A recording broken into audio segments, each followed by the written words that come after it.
Hola, ¿qué tal? Bienvenidos sean todos y todas a su programa Ojalá.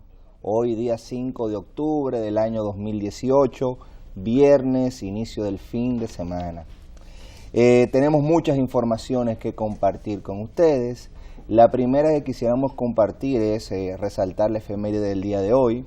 Un día como hoy, un 5 de octubre del año 1876, se produjo un golpe de estado funesto contra el presidente tal vez más interesante que tuvimos en el siglo XIX, que fue Ulises Francisco Espaillat, que al igual que Juan Bosch, su gobierno duró 7 meses y fue caracterizado por ser un gobierno respetuoso de los derechos civiles y políticos, por ser un gobernante honesto y que buscaba una mejor República Dominicana.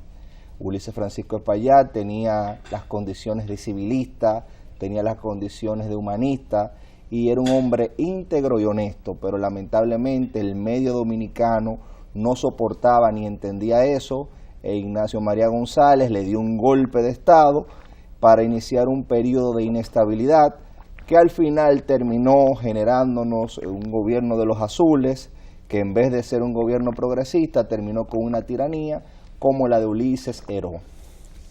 Y realmente la historia de República Dominicana ha sido una historia de marginación social. Por eso, miren ahí Ulises Francisco Espaillat, por eso cuando nosotros vemos que hay políticas estatales que buscan reducir la marginación social y que buscan que República Dominicana sea un estado más justo, nosotros nos sentimos regocijados. En ese sentido, yo quisiera compartir con ustedes lo que pasó en el día de ayer en una de las regiones tal vez que tienen mayor marginalidad, que han sufrido esa falta de políticas públicas. Y estoy hablando del sur profundo y de una región que a mí me mueve mucho porque es la provincia de mi padre, mi familia paterna es de la provincia de Independencia y yo conozco bien cuáles son las situaciones en que viven las familias allá. En el día de ayer, en el municipio de Mella, de la provincia de Independencia, el presidente de la República entregó un proyecto de 64 viviendas para personas extremadamente pobres. Y esas viviendas vienen a dignificar lo que es la vida de esas personas, de una provincia que, como dije, ha sido la gran olvidada. De la misma manera, en el municipio de Cristóbal se entregó un comedor económico.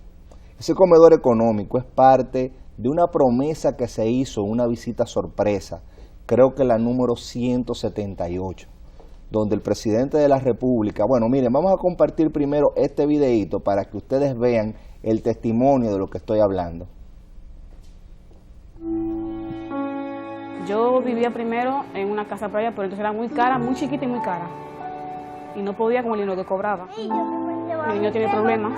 Esta casa lo afecta bastante porque es bota sal del piso, del techo, y siempre se me congestiona y eso tengo que internarlo, llevarlo a neumólogo, llevarlo a pediatra.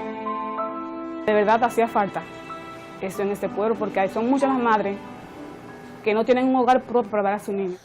Esto es algo grandioso, maravilloso, para mí y para los que salieron beneficiarios. Una casa que, aparte de que es nueva, tú no vas a encontrar ninguna fisura, ningún techo del suelo, ningún piso mal, ni la pared, ni nada. Pero es un cambio de aquí al universo, no es cielo al universo. Muchas que no tenían ni tienen, van a tener. Tienen un techo para darle a sus hijos, porque eso es lo que uno piensa, nada más a sus hijos. Y le doy gracias de corazón por eso, de verdad que sí. Yo y todas las madres afortunadas también. Uno realmente que conoce esa zona, cuando ve estos proyectos, uno y oye personas hablando, uno lo que se acuerda es de proyectos similares que se prometieron, como uno que se prometió frente al río y que se le cobró dinero a la gente y nunca se hizo. Eso pasó en una funesta administración pasada que nos metió en una crisis económica que todo el país conoce.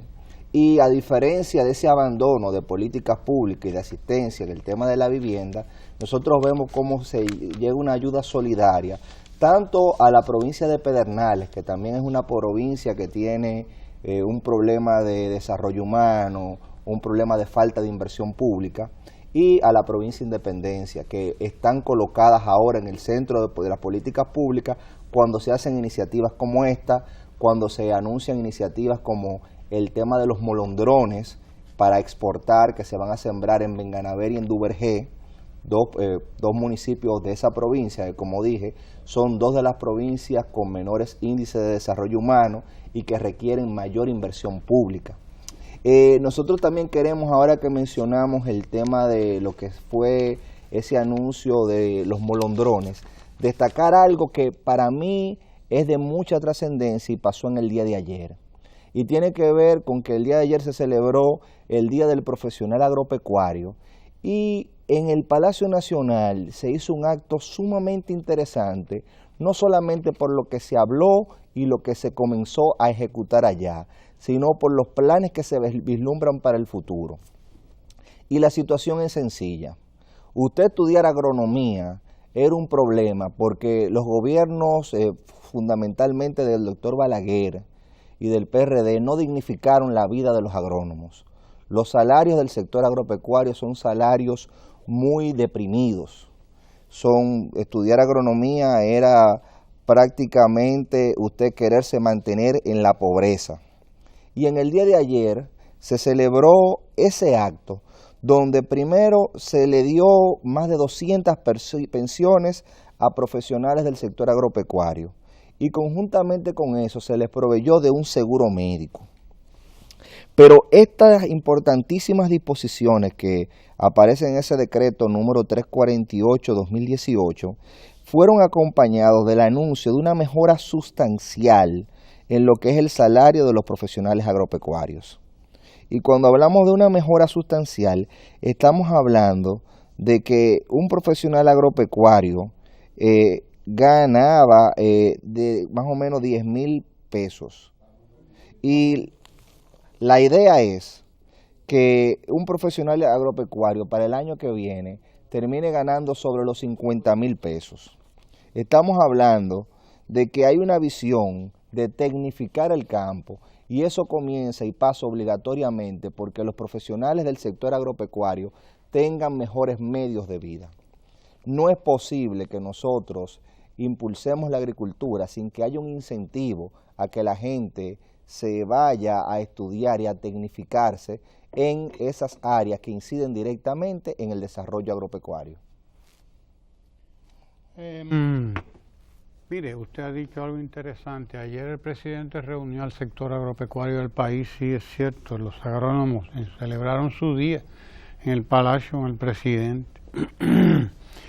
Y precisamente su presidente, el presidente de la Asociación de Profesionales Agrícolas, recordaba eso, recordaba que el sueldo promedio de un agrónomo rondaba entre los 10 y los 20,000 pesos. Hoy un agrónomo tiene un sueldo base de 35,000 pesos y puede llegar más, desde luego. Eso se consiguió en la administración del presidente Danilo Medina, porque eso va parejo con la importancia que tiene para la República Dominicana el desarrollo agropecuario. La importancia que tiene el sector agrícola y el sector pecuario en la República Dominicana como sectores que garantizan la suficiencia en el abastecimiento de productos de la canasta que tienen que ver con la agrícola y la pecuaria. La suficiencia, la autosuficiencia. Nuestro país es prácticamente autosuficiente hoy en materia agropecuaria. Lo que necesitamos los dominicanos y las dominicanas para comer viene del campo. Decía el presidente de la República, un dato que es demoledor, siempre manejó ese dato. Dice, bueno, de 150 y tantos municipios, 155, creo que somos todavía, 155 municipios, solamente 23, algo así, no dependen de algún rubro de la agropecuaria. Solamente 23 de 155. Óigalo usted, 155 municipios tiene la República Dominicana. Y de esos 155, solamente 23 o 24, algo así, no dependen de algún rubro de la agropecuaria, es decir, agrícola o pecuaria. Por lo tanto, decía el presidente Medina en aquel momento, el compromiso de cualquier gobierno, del gobierno que sea, con la agropecuaria es y tiene que ser de primer orden. Y desde luego nosotros estábamos en deuda con ese sector, por 1001 razones. Entre otras cosas porque llegó un momento en que el campo se volcó hacia la ciudad. Los gobiernos permitieron que el campo se volcara para la ciudad, emigrara. Poco tiempo después de la tiranía trujillista, empezó esa emigración del campo hacia la ciudad. Se instauró un nuevo modelo económico que entendía que lo que iba era las zonas francas y la industria de sustitución de importación y ese tipo de cosas. Todo ese modelo trajo como consecuencia la proletarización de los trabajadores del campo, de los agricultores. La gente vio que en el campo no había vida, que en el campo no había apoyo precisamente, que no había una economía dedicada y volcada a determinar y a justificar además la importancia que tiene el campo en cualquier sociedad. Y bueno, el resultado es que pronto estábamos llenos de villamiserias. Pronto los ríos estaban poblados de gente que abandonó los campos y se trajo su misma cultura para el campo. Por eso la bachata dejó de ser un género fundamentalmente campesino y se convirtió entonces en un género urbano porque vino de ahí. Esa es una de las consecuencias, que la bachata es un subgénero o un género musical dominicano, muy dominicano por cierto, que tiene su origen y su auge a partir de los años 60 en la República Dominicana. Para que veamos las consecuencias, algunas de las consecuencias culturales de ese cambio que se operó en la República Dominicana, algunas de las consecuencias desde luego. La otra fue el grave problema del hacinamiento, de la rabalización, el crecimiento de la delincuencia, porque con el crecimiento de la pobreza viene el crecimiento de todos esos problemas, para que lo sepamos. No es que los pobres sean delincuentes, tampoco. No es así que se ve la cosa. Hay que verla de otro modo, porque delincuencia hay en toda la sociedad, como corrupción hay en toda la sociedad. Usted encuentra delincuentes abajo como los encuentra arriba. Usted los encuentra en la clase pobre como en la clase dominante, va a encontrar igual delincuentes, pero los delincuentes tienen cada uno su naturaleza, su forma, y desde luego la que sale aquí en estos periódicos es la de abajo. Es la de abajo, la que sale en todos estos periódicos, claro, y por eso, bueno, pues usted ve que hasta la mide, las encuestas hasta miden esa corrupción, sí señor, la de unos cuantos, sí, pero la realidad es que el sector agropecuario vive hoy un momento estelar, precisamente porque queremos impedir que se siga esa migración del campo a la ciudad. El campesino, el trabajador del campo tiene derecho a vivir allá donde él nació, ahí donde está. Y además, por una segunda razón, nosotros estamos abocados a recibir 10 millones de turistas. Estamos abocados a recibir 10 millones de turistas en poco tiempo. En pocos años estaremos recibiendo 10 millones de turistas y nosotros tendremos que tener aquí cómo alimentar esos turistas, 10 millones de turistas y alimentar 10 millones de dominicanos. Por lo tanto, la producción agrícola y pecuaria hay que más que duplicarla. Tendremos mercado también para eso, desde luego. Y tenemos un mercado que es nacional, pero tenemos un mercado internacional también, al cual hay que abastecer.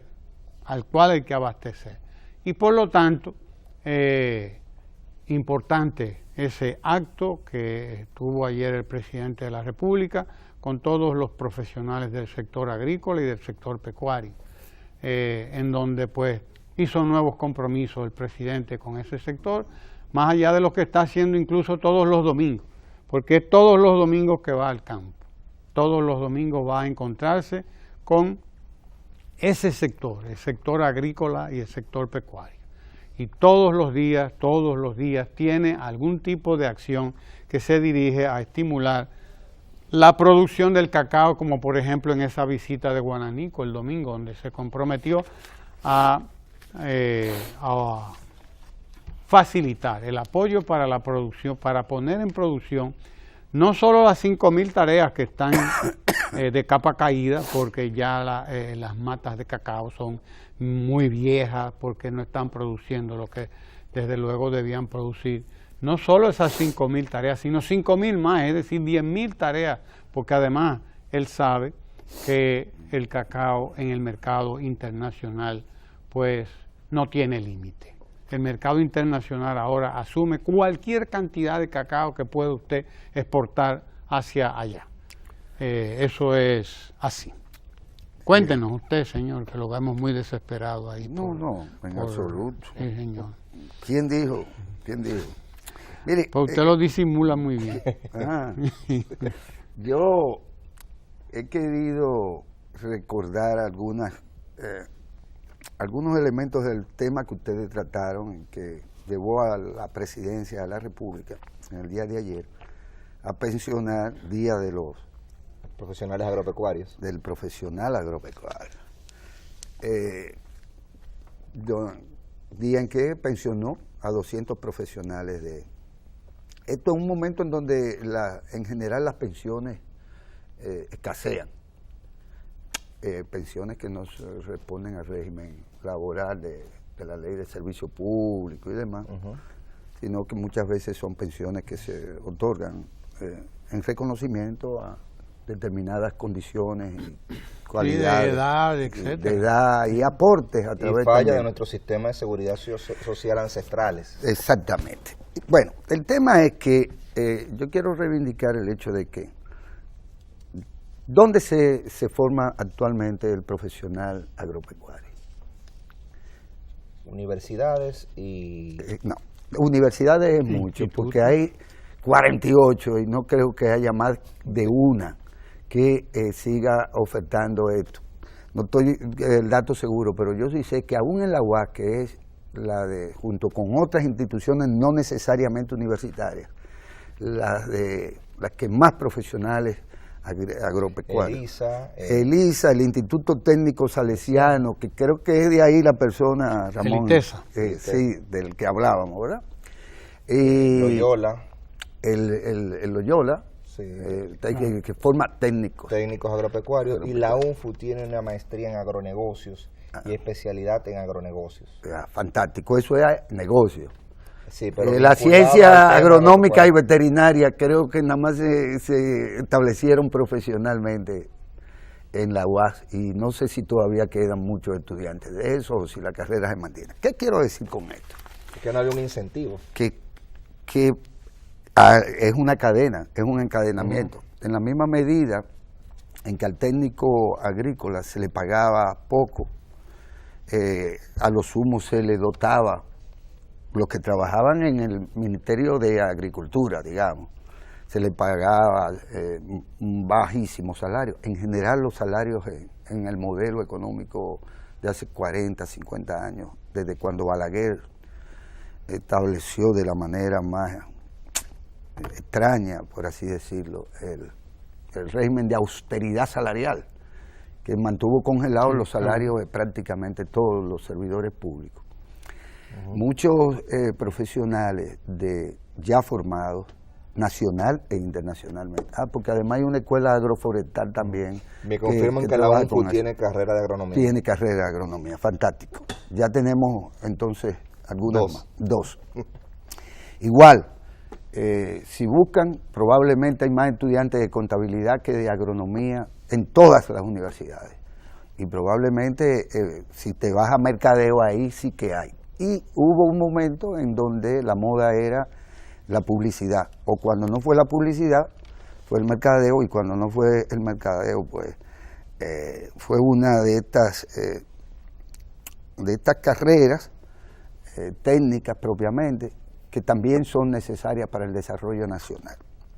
Pero la realidad es que arribamos a este día del agrónomo, del profesional agropecuario, que en su mayoría ya los formados, muy bien formados, siempre han sido muy buenos profesionales los que lo son, pues derivaron hacia otro sector de la economía por salario, o derivaron siendo servidores públicos en empleados de Ferquido, de Fersan, de todos estos productores o importadores de agroquímicos. Entonces, ahí compensaban, el gobierno le daba un motorcito, de esos motores todoterreno, y ellos iban de allá para acá promoviendo los productos que estas empresas tenían que promover y vender y poner al alcance de los agricultores que quedaban aún.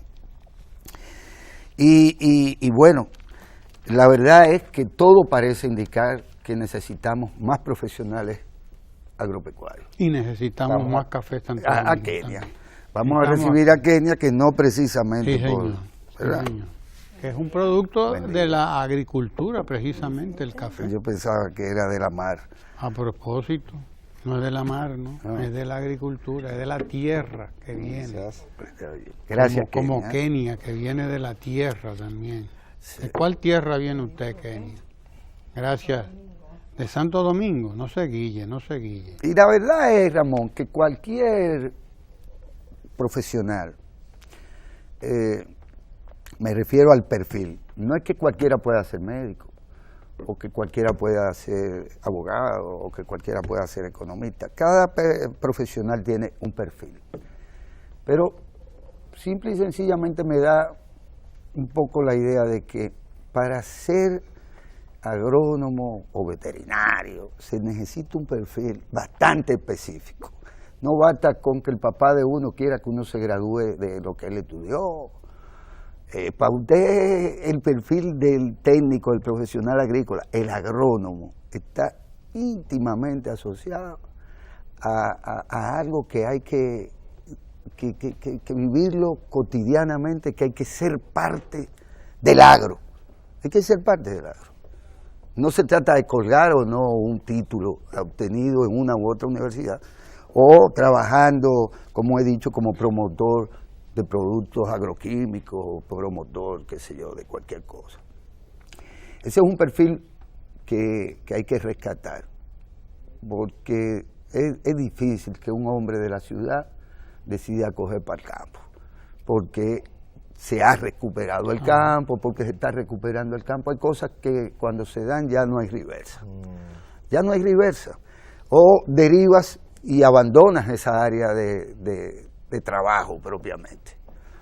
El perfil de este profesional que en el día de ayer se corresponde con el hecho, la nota que vi por aquí, de que más de 22.000 millones venden productores al sector turismo.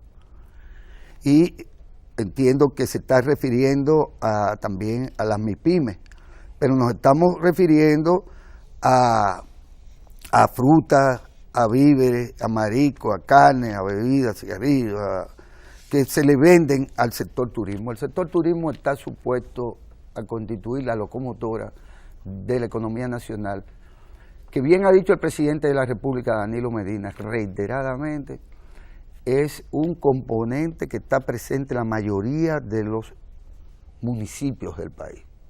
Incluso presente de mucha importancia en aquellos municipios y provincias en donde mayor potencial turístico hay o mayor desarrollo turístico hay. Pero independientemente de eso, el grueso de los municipios nuestros, de nuestras provincias, tienen el componente agropecuario como un componente importante del desarrollo de estas comunidades, de estos territorios. Y es imposible que se proyecte a mediano o largo plazo esto si no se retoma eso que en un momento, hay que reconocer, existió, si se quiere, existió, y que hoy siguen siendo tan necesarios como antes. Hay que rescatar el concepto y la noción incluso de que muchos centros universitarios provinciales se conviertan en escuelas, en politécnicos, pero además se conviertan en escuelas de las ciencias agronómicas. Sí, mire, usted ha dado en el clavo y a mí me toca y me llama mucho el tema por dos razones. Mi papá era economista y trabajó en el Instituto Agrario Dominicano. Y yo recuerdo perfectamente ese periodo de los años 86-90, de una gran austeridad, donde los profesionales agropecuarios ganaban centavos. Recuerdo precisamente cómo cuando yo iba allá, lo que muchos profesionales agropecuarios comenzaron a estudiar abogacía. Imagínese usted, gente inclusive que tenían 40 y 50 años, empezaron a estudiar para ser abogados, porque no le era rentable ser un profesional agropecuario en un país con todas las potencialidades. Yo recuerdo, por ejemplo, cómo se impulsó un modelo importador que desincentivaba a los productores nacionales. En mi caso, me acuerdo que mi familia se metió en una cosecha, cuando ya todo estaba hecho, la cosecha perfecta, una importación masiva de productos llevó prácticamente una situación insustentable. Y eso era la política que se seguía en los gobiernos de Balaguer, del doctor Joaquín Balaguer, pero también en los gobiernos del PRD, porque hay que recordar el PL 480. La PL 480, que era una ley que es una ley. Es una ley donde nosotros le compramos los excedentes agropecuarios a los Estados Unidos en unas condiciones blandas, pero que constituía contra nuestros productores nacionales una desventaja, porque venían esos productos a crédito y mejores precios que los que teníamos nosotros, porque esos productos estaban subsidiados y nuestro productor nacional no podía competir. Eso llevó un abandono del campo y precisamente es en el 80, profesor, que usted lo mencionaba, que se invierte la relación campo-ciudad y la mayoría de la población dominicana, en vez de ser rural, es urbana. Y nos encontramos con lo siguiente: una persona que tenga 200 tareas de tierra es un agroempresario, o puede ser un agroempresario si pone esa tierra a producir, porque la tierra por sí solo no representa nada, sino lo que tú seas capaz de aportarlo, trabajar en esa tierra. Pero si no hay un elemento de tecnificación, si no hay un elemento que permita que esa tierra sea más productiva, usted va a ser menos competitivo. Estamos hablando en la época donde hay invernaderos, en donde hay biotecnología, en donde hay inclusive estudios de suelo que te pueden decir con precisión qué cantidad de productos te va a generar esa tierra y qué condiciones tú necesitas para eso. O sea, hay toda una tecnología de escáner que ya no es solamente de uso de suelo, que te permite analizar la cantidad de minerales que tiene eso y su potencial y qué tecnología tú debes de desarrollar en ese lugar para que eso sea rentable. En su provincia, por ejemplo, San José de Ocoa, donde hay un recinto de la OIM, y las carreras que imparten son informáticas. Yo conozco personas que viven allá, que su familia tiene tierra y lo que están estudiando es informática, sin ser unos genios de informática, porque no es que tienen una habilidad especial para estudiar informática. Y su familia tiene tierra, que si ellos se dedicaran al tema agropecuario, se tecnificaran ese conocimiento que ya lo tienen de manera oral y le aplicaran tecnología, ellos exponencialmente aumentarían su producción. Y usted se pone a ver lo que costaría tener inclusive la infraestructura que tienen sus padres, usted se da cuenta que sería una inversión millonaria. Si usted agarra y comienza a comprar 200 tareas de tierra o 300 tareas de tierra y a ponerle todo un sistema de reguío como el que tienen sus padres, usted necesitaría algunos 15 o 16 millones de pesos. Y esa persona, en vez de estudiar en esa área, viene a la capital muchas veces y se pone a estudiar en una universidad publicidad para emplearse después por 25,000 pesos. Sí lo consigue. Sí lo consigue. O por 30,000 pesos. Cuando hay una carencia o hay un mercado oportuno y él tiene todas las condiciones, sí se le incentiva eso. Entonces, por eso para mí la categorización que se anuncia de los profesionales agropecuarios y esos incentivos que van dirigidos precisamente a que los profesionales agropecuarios tengan dignidad en los medios de vida, es un anuncio que va a repercutir a futuro. Porque no es un secreto que yo jamás iba a estudiar nada vinculado al sector agropecuario cuando yo veía los salarios de miseria que se pagaban en ese sector. En mi caso particular, yo aborrecía todo lo que tuviese que ver con economía, porque yo pensaba que eran los economistas que ganaban. Pero ahí hay también, escúchame que te interrumpa, ahí hay también algo que habría que someter un poco a discusión. Porque el error es formar técnicos y profesionales de esa calidad, digamos, universitaria, por lo tanto 5 años de carrera, digamos, estudios más. Además, en principio, usted tiene que verlo como científicos. En principio, usted está formando, primero, muy pocos profesionales en esa área, y segundo, en donde quienes van, usted cualquiera podría ser agricultor, valerse de la tecnología, pero quienes van a hacer la labor de investigación, porque se requiere, en las ciencias agronómicas la investigación es un componente, y para eso se requiere de una formación también académica, universitaria, profesional.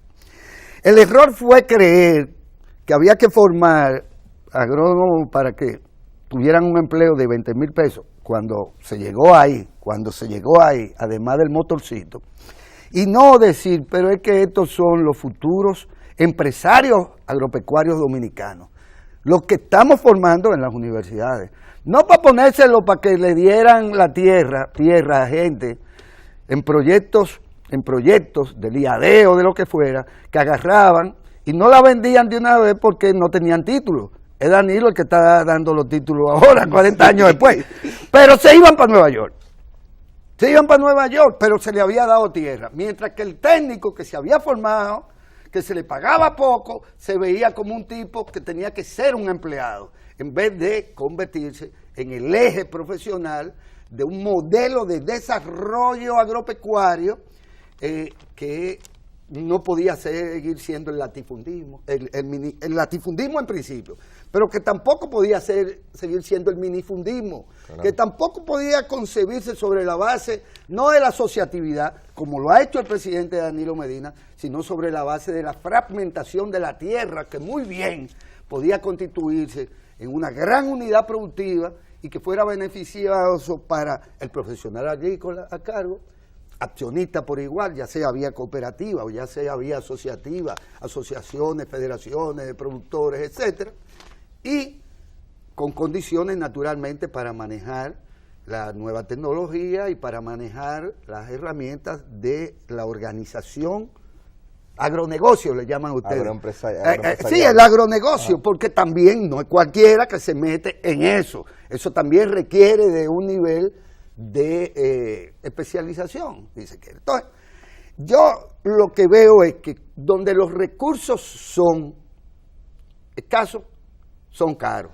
Y resulta ser que nuestros técnicos agrícolas y agrónomos y veterinarios, siendo escasos, siendo importantes para el desarrollo, resultaron ser baratos, tan baratos que se les desincentivó y no se le abrió la perspectiva que Danilo le ha abierto al campo y a los campesinos nuestros, diciendo, yo no quiero trabajadores, yo no quiero dar empleo, ustedes todos tienen que ser empresarios agrícolas. Ajá, y entonces el que más sabe que es el agrónomo, es agrónomo. Y está ahí por un bendito salario de miseria. Y un motorcito quizás. ¿Usted me entiende? Sí, es decir, el que sabe, el que está supuesto a acompañar a la gente que no sabe incluso, resulta ser que es el único que no es parte del negocio, sino que es un bendito empleado de Sergio, o de Teve, o de Jaime David, o de quien demonio usted quiera.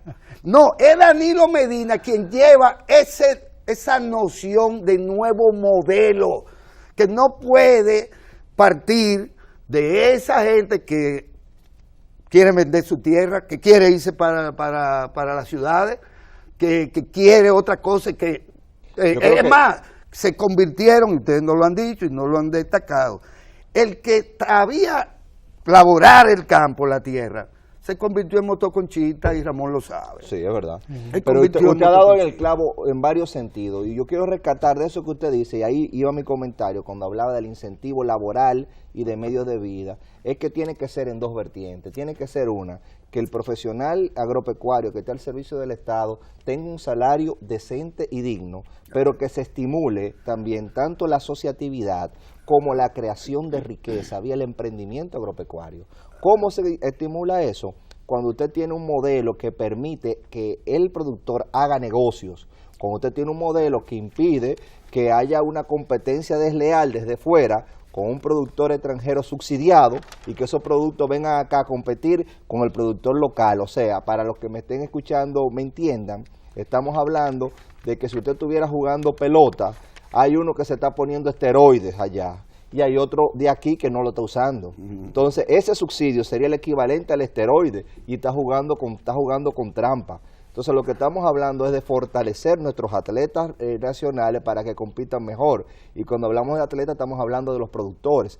Ahora hemos dado un cambio, usted lo señalaba, a que no se requieren grandes cantidades de tierra para usted producir mucho. Con un invernadero, en una cantidad limitada de tierra, por un uso intensivo de la tecnología, usted produce muchísimo sin tener que tener esas grandes extensiones. En por 15 eso, tareas, lo que producen las 100 tareas en el Valle de San Juan, en 15, con invernadero y tecnología, se produce exactamente lo mismo. efectivamente. Entonces, el camino debe de ser cómo unificar un técnico informático a que automatice un invernadero. O sea, cómo vincular las diferentes ciencias a eso. En el caso de que usted sea abogado y esté en un campo, yo no he visto aquí el desarrollo del tema de las patentes que tienen que ver con las semillas agrícolas, y en Estados Unidos es muy utilizado, que hay una biotecnología que modifica semillas y después se patentiza eso, y sobre eso el que usa esa semilla o esa mejora tiene que pagar un dinero. ¿Usted es capaz de defender a Monsanto por esa vía? No, yo lo que estoy diciendo es que tomemos nosotros las previsiones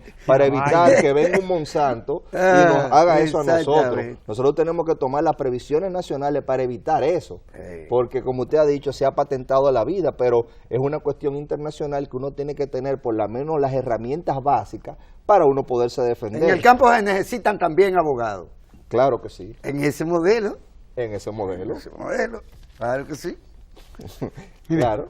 Ustedes hablan del campo, pero bueno, nosotros estamos también promoviendo las ruedas de negocios desde la Dirección General de Contrataciones Públicas. Aquí ha ocurrido una verdadera revolución también en ese orden, que no solo en el agrícola y el pecuario, también en o el educativo, porque nosotros estamos hablando de un modelo económico que trabaja en todos los sentidos al mismo tiempo y que ha logrado un desarrollo armónico de todas las áreas prácticamente al mismo tiempo. Nosotros estamos en un momento estelar de la República Dominicana, porque así como usted dice que un agrónomo pasó de ganar 10, 20 mil pesos a ganar 35 mil, 40 mil, con la realidad de que en poco tiempo podría estar ganando mucho más que eso. Y si se mete a empresario, como tú decías, Guillermo, que muchos de ellos han dejado de ser precisamente meros agrónomos, meros asesores, para convertirse en empresarios. Pero ¿usted fue arrocero en un momento dado? Un momento dado, sí, sí, con muy malas experiencias. Señor. Se disfruta producto de esos modelos que existían. Se disfruta mucho, se disfruta mucho esa experiencia, claro que sí. Pero si bien hay esa revolución ahí en ese sector agropecuario, y si bien un profesional pasó de esa área, pasó a ganar de 10,000 a 35, 40, hasta 50,000 pesos, un maestro le ocurrió lo mismo. Claro que sí. Un maestro ganaba 20,000 pesos. 15, también. 15,000, 10,000 pesos. 7 ganaba una prima mía. Hoy un maestro gana 40, 50,000 pesos. Y cantidad de maestros que ni nombrados estaban y duraban años trabajando, Ramón. Exacto. Vamos a estar claro. Estamos hablando de este sector, pero estamos hablando también, y echamos así una mirada rápida, ¿no?, hacia el sector educación, pero usted la tira hacia el sector de las compras y las contrataciones públicas, usted va a ver que allí había 19,000, menos de 20,000 proveedores del Estado, y que hoy vamos camino a los 80,000. Camino a los 80,000 proveedores del Estado. Precisamente en esta semana se ha estado realizando una de la 10ª rueda de negocios promovida por la Dirección General de Contrataciones Públicas, precisamente ahí en el Ministerio de Defensa. Se ha estado desarrollando esa actividad con, decenas de empresas del Estado, instituciones del Estado más bien, y igual número, decenas de proveedores que quieren venderles a esas instituciones que quieren comprar, porque en cualquier parte del mundo, donde quiera que usted vaya, a donde quiera que usted vaya, el cliente más importante es el Estado. Es el más importante, el que más compra es el Estado, el que más servicios necesita es el Estado, para que dejemos las cosas claras. Por lo tanto, cualquiera quiere acceder a ser un cliente del Estado y tener al Estado como su cliente. Entonces, aquí nunca se habían llevado a cabo ruedas de negocio de esta naturaleza. Esta es la 10ª rueda de negocio, pero acaba de llevarse a cabo una rueda de negocio. ¿Usted sabe dónde? En Neiva, una tierra que Guillermo ama. Sí. En Neiva. Acaba de no solo por las uvas. Y no solo por las uvas. Sino por los Erasmes, seguro. Sí, claro que sí.